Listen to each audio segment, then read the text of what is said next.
Shalom teman-teman sekalian, berjumpa kembali dengan saya Arif Gule di channel TV Laskar Kristus ini. Ini channel kita bersama, jangan lupa dukung dengan cara subscribe, like, dan komen, serta share video-video daripada channel ini.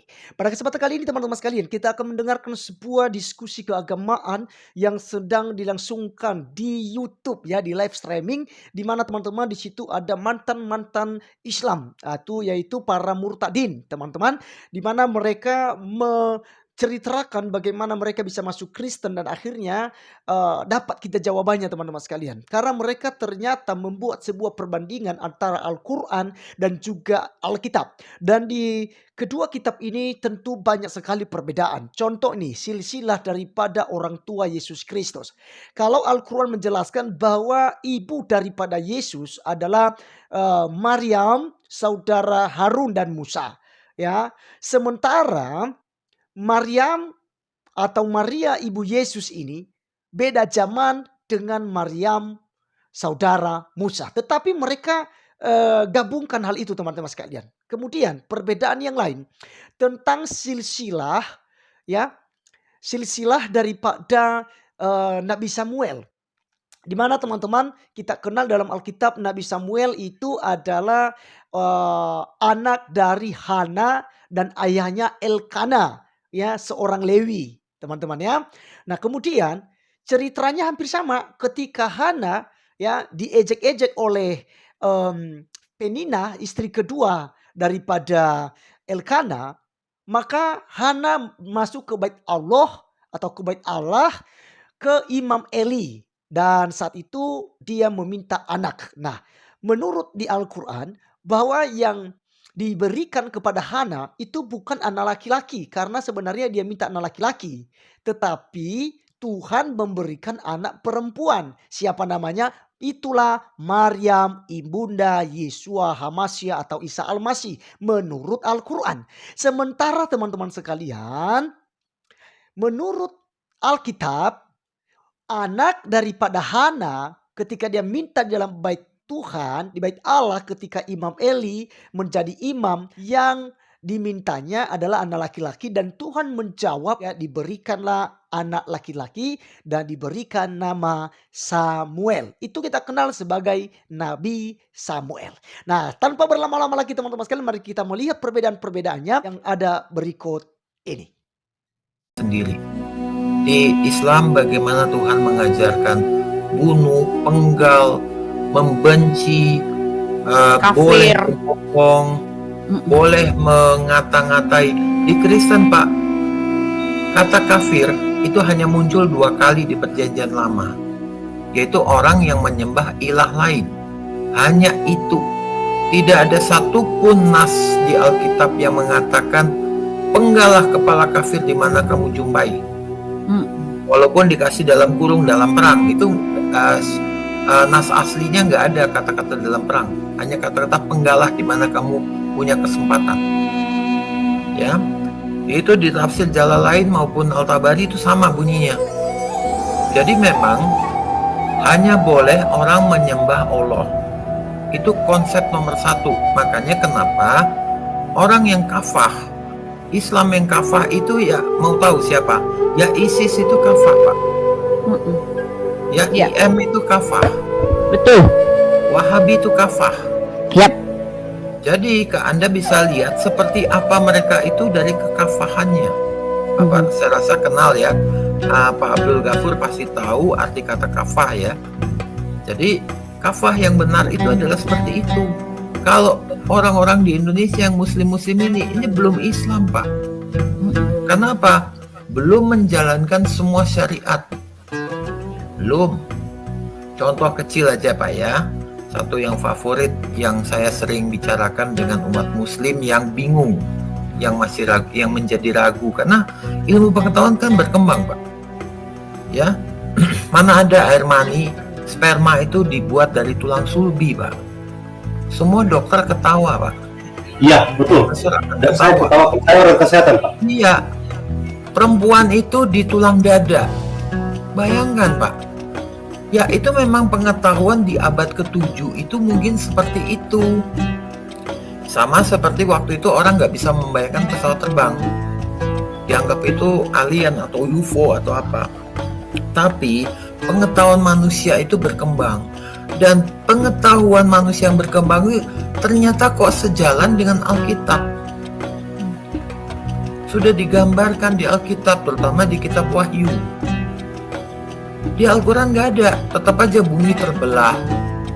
Wah, mati-matian membela Pak, bumi pernah terbelah. Pertanyaan saya gampang Pak, kalau bumi memang bulan pernah terbelah, itu di abad ke-7 kan, mukjizat Nabi Baginda kan, berarti satu dunia yang di Cina pasti udah nyatet, yang di Romawi udah nyatet, di Yunani udah nyatet, di Mesir udah nyatet, karena bulannya satu, kelihatan dari seluruh dunia. Pasti ada catatan-catatan arkeologis atau sejarah yang mengatakan, oh bulan menjadi dua. Itu berarti klaim mukjizatnya nyata. Kedua, klaim tentang Isra Mi'raj. Ya, Isra Mi'raj. Di Al-Quran dikatakan bahwa Jibril saja butuh naik satu lapis langit, butuh 50 tahun Pak. Jibril. Ingat, Muhammad perginya sama Jibril. Berapa lama dia pergi ke langit ke-7 Pak? Untuk mendapat Satu malam. Cuma 1 malam. Padahal lapisnya ada 7. Berarti harusnya Dan lapis 7 juga, sebentar, lapis 7 juga itu hoax, nggak ada, dunia tuh nggak ada berlapis 7. Biar sebentar. Ini fakta, that's a fact ya. Jadi kalau 7 lapis berarti butuh 350 tahun Pak sekali jalan. 700 tahun bolak-balik. Nah, ini kok bisa semalam? Dan di hadisnya si Aisyah itu dibilang, Nabi nggak kemana-mana, dia tidur, dia bermimpi, itu mungkin begitu. Si Baginda itu mendapat wahyu di Gua Hiro. Itu di Ibnu Hisham tuh ada bahwa dia sedang bermimpi, dia tidur. Ya, Bu Sofia bisa jelaskan tuh, dia punya itu bukunya. Jadi Pak Abdul Ghafur, ya mohon maaf saya bukan menghina Pak. Saya berpindah karena saya menyelidiki fakta-fakta yang ada. Ya, kan Alkitab ini juga lebih baik.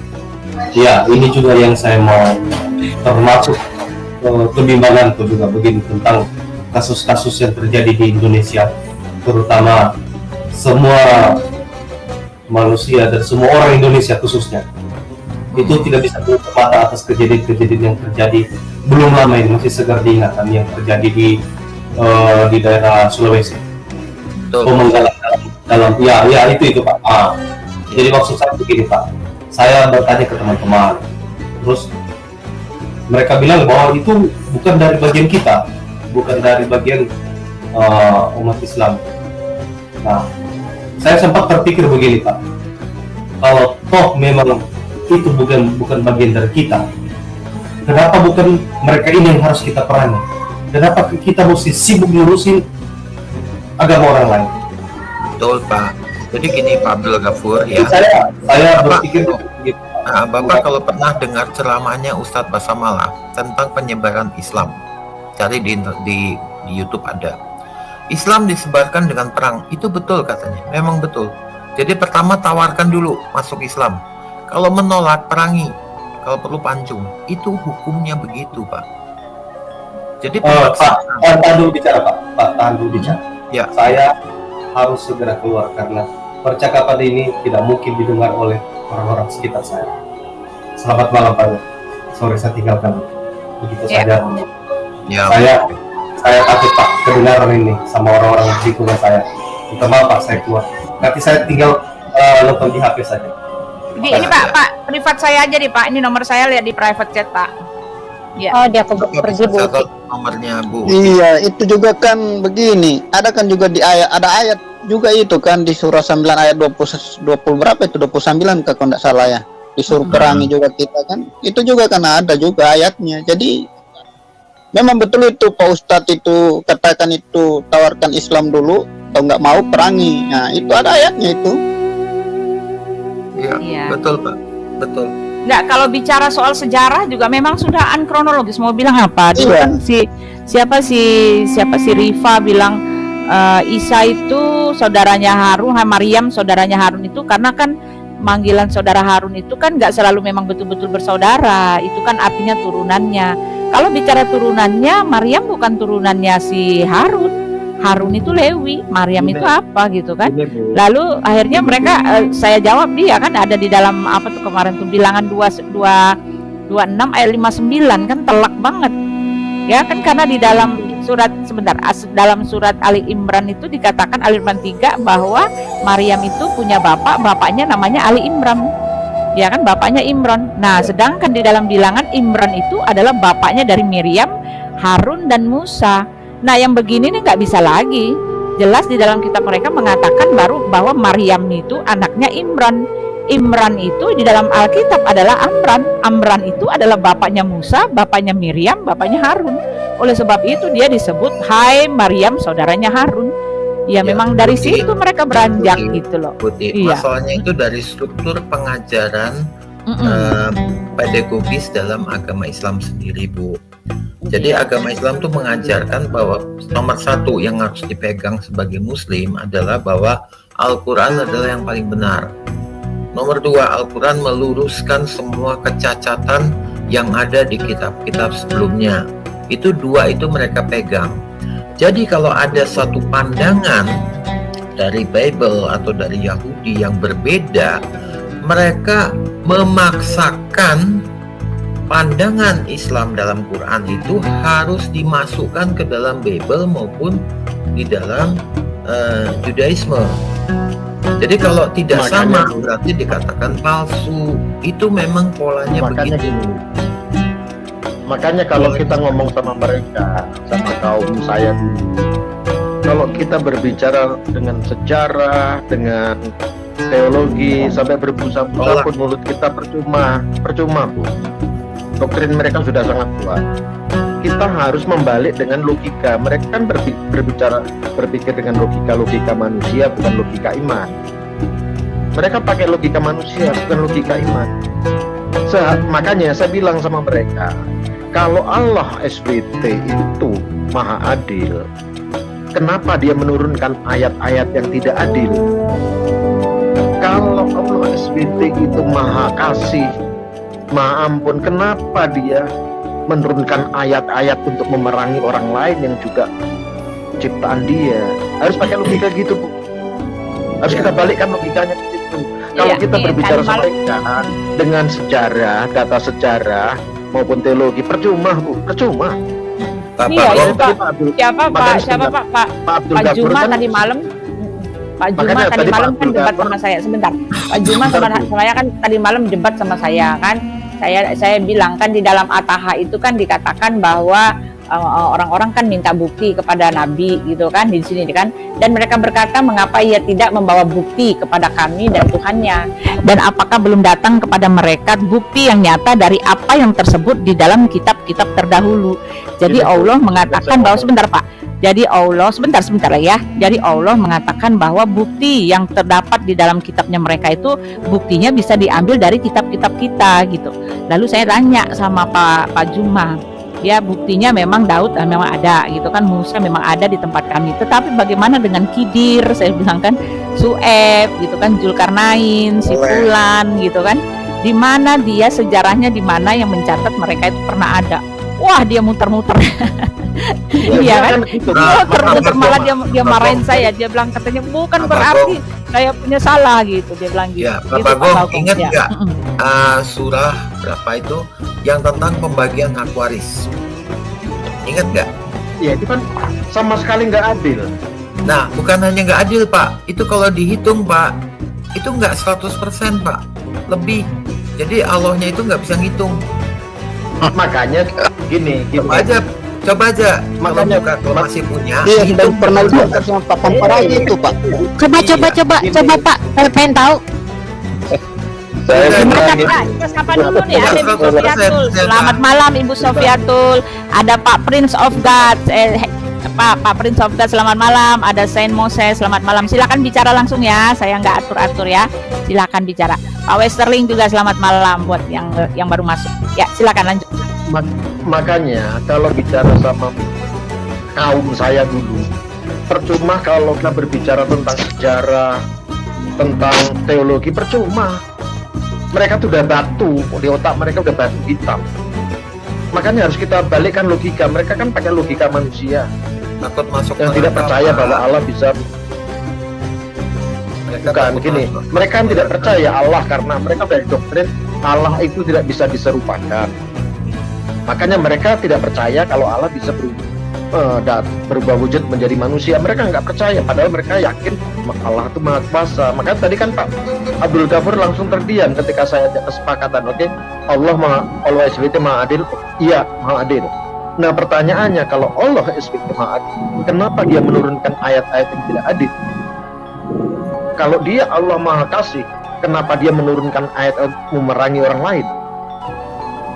Pernah yang jadi bahan logika kita, kalau Muhammad, mujizat Muhammad membelah bulan, apa manfaatnya bagi umat? Kan itu Nggak ada. mujizat itu harus bermanfaat. Kalau hanya membelah Ada, Pak. bulan, Mati tidak semua ada orang, Pak. manfaatnya untuk apa? Mati semua. Nah, iya, artinya gini loh Pak, saya mencoba menganalisis pakai logika sesuai dengan ajaran dulu, pakai logika. Nah logika saya pakai, kalau sang Nabi membelah bulan, manfaatnya apa untuk umat itu, apa untuk manusia, apa manfaatnya apa? Ya Saya itu bandingkan tadi juga mati semua. sebentar Pak, sebentar. Ketika Musa membelah laut, ada manfaatnya Pak. Bani Israel bisa lewat. Ada manfaatnya. Tapi kalau membelah bulan, siapa yang mau lewat itu?